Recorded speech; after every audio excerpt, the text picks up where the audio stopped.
തമിഴ്നാടിനെ മുൾമുനയിൽ നിർത്തിയ ഫിൻജാൽ ചുഴലിക്കാറ്റ് ശക്തി കുറഞ്ഞ ന്യൂനമർദ്ദമായി മാറിയെന്നുള്ള വാർത്ത ചെന്നൈയിൽ നിന്ന് വരുന്നു. ഫിൻജാൽ തീരത്തേക്ക് കടന്ന ശേഷം പുതുച്ചേരിയിലും വിഴുപ്പുറം ജില്ലയിലുമാണ് ഏറ്റവും കൂടുതൽ മഴ കിട്ടിയത്. ചുഴലിക്കാറ്റിൻ്റെ പ്രഭാവത്തിൽ കേരളത്തിൽ 5 ദിവസം ഇടിമിന്നലോടുകൂടിയ ശക്തമായ മഴയ്ക്ക് സാധ്യതയുണ്ടെന്ന് കാലാവസ്ഥാ കേന്ദ്രം അറിയിക്കുന്നു. ചെന്നൈയിൽ നിന്ന് ഏറ്റവും ലേറ്റസ്റ്റ് വിവരങ്ങളുമായി മുഹമ്മദ് റഹീസ്, അതുപോലെ തിരുവനന്തപുരത്ത് കേരളത്തിലെ കാലാവസ്ഥയെക്കുറിച്ച് സംസാരിക്കാൻ ഷെബീദ് റാവുത്തറും ചേരുന്നു. ആദ്യം ചെന്നൈയിലേക്ക്. Rahees, good morning. റഹീസ്, ഇന്നലെ ഒരുപാട് പണിയെടുത്തു എന്ന് എനിക്ക് മനസ്സിലായി. മഴയിലൊക്കെ ഇറങ്ങി നിന്നു, അത്യാവശ്യം മഴയുടെ സുഗന്ധമൊക്കെ നമ്മൾ ആസ്വദിച്ചു അല്ലേ? അപ്പോൾ ഇപ്പോഴെന്താണ് അവസ്ഥ ലേറ്റസ്റ്റ്?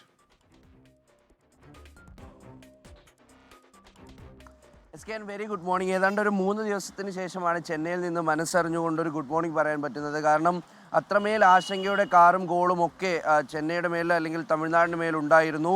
എന്തായാലും അതൊക്കെയും ഇന്നലെ അർദ്ധരാത്രിയോടുകൂടി നീങ്ങിയിരിക്കുകയാണ്. നിലവിൽ തമിഴ്നാടിനെ സംബന്ധിച്ച് പറയുകയാണെങ്കിൽ ഏറ്റവും അധികം മഴ പെയ്തത് വിഴുപ്പുറത്താണ്. ഇപ്പോഴും വിഴുപ്പുറത്തിൻ്റെ പല ഭാഗത്തും മഴ പെയ്യുന്നുണ്ട്. കാരണം ഈ വിഴുപ്പുറത്തിനോടൊക്കെ ചേർന്ന പ്രദേശത്തോടാണ് ഈ ഫിൻജാൽ ചുഴലിക്കാറ്റ് തീരം തൊട്ടത്. അതുകൊണ്ട് തന്നെ ഈ ഏറ്റവും കൂടുതൽ അതിൻ്റെ ഒരു ഇമ്പാക്റ്റ് ഉണ്ടായത് പുതുച്ചേരിയിലും വിഴുപ്പുറത്തുമാണ്. ഏതാണ്ടൊരു അരമണിക്കൂറിന് ശേഷം 8 മണിയോടെ വിഴുപ്പുറത്തും പുതുച്ചേരിയിലും എത്ര സെൻറ്റിമീറ്റർ മഴയാണ് പെയ്തത് എന്നുള്ളതിൻ്റെ കൃത്യമായ കണക്ക് കിട്ടും. പക്ഷേ അതൊരു വലിയ കണക്കായിരിക്കും എന്നുള്ള കാര്യം ഉറപ്പാണ്. വിഴുപ്പുറത്ത് ഒരുപാട് കർഷകരൊക്കെ ഉള്ള സ്ഥലമാണ്, അങ്ങനെയൊക്കെ പ്രസിദ്ധമായിട്ടുള്ള സ്ഥലമാണ്. പക്ഷേ അധികം വെള്ളം കെട്ടി നിൽക്കില്ല എന്നുള്ളൊരു കാര്യം കൂടി കാലാവസ്ഥാ നിരീക്ഷണ കേന്ദ്രം പറയുന്നുണ്ട്, അല്ലെങ്കിൽ വിഴുപ്പുറവുമായി ബന്ധപ്പെട്ട് അടുത്തു നിൽക്കുന്നവരൊക്കെ പറയുന്നുണ്ട്. പക്ഷേ അപ്പോഴും അതിതീവ്രമായിട്ടുള്ള മഴ ഈ 2 പ്രദേശത്ത് പെയ്തിട്ടുണ്ട്. ഇന്നത്തെ കാര്യം എടുത്തു പറയുകയാണെങ്കിൽ കടലൂർ കൂടി ആ മഴ വ്യാപിക്കും എന്നുള്ള കാര്യം ഉറപ്പാണ്.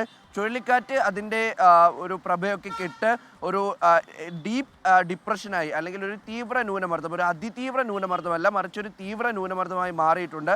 അതിൻ്റെ ഭാഗമായിട്ട് ഈ വിഴുപ്പുറത്തും കടലൂരിലുമൊക്കെ മഴ തുടരും. ഒപ്പം തന്നെ കാഞ്ചീപുരത്തും ചെങ്കൽപ്പെട്ടിലും തിരുവണ്ണാമലയിലും കള്ളാക്കുറിച്ചിയിലുമാണ് ഈ കൂടല്ലൂരിലും വിഴുപ്പുറത്തിനും ഒപ്പം ഇപ്പോൾ റെഡ് അലേർട്ട് പ്രഖ്യാപിച്ചിരിക്കുന്നത്. അങ്ങനെ 6 ജില്ലകളിൽ റെഡ് അലേർട്ട്, ഒപ്പം പുതുച്ചേരിയിൽ റെഡ് അലേർട്ട് തുടരുകയാണ്.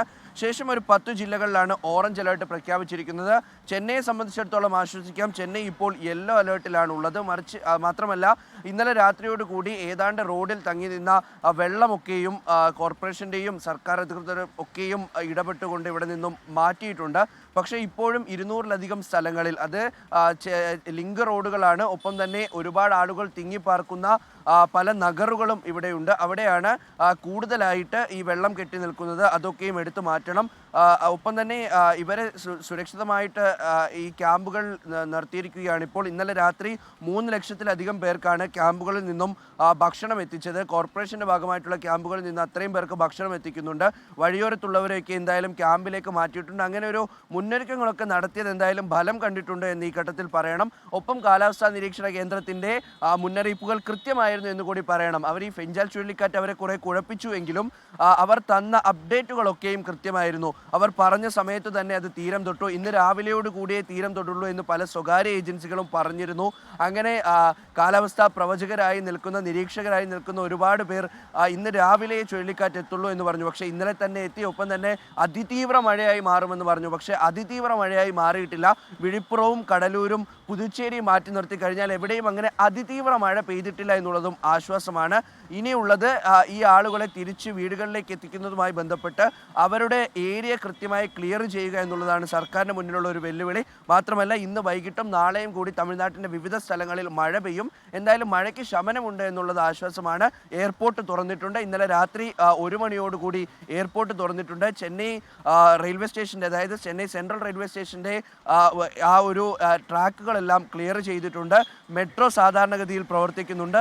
2 സബ്വേകൾ മാത്രമാണ് ചെന്നൈ നഗരത്തിൽ ഇപ്പോൾ അടച്ചിട്ടിരിക്കുന്നത്. ബാക്കി സബ്വേകളെല്ലാം തുറന്നിട്ടുണ്ട്.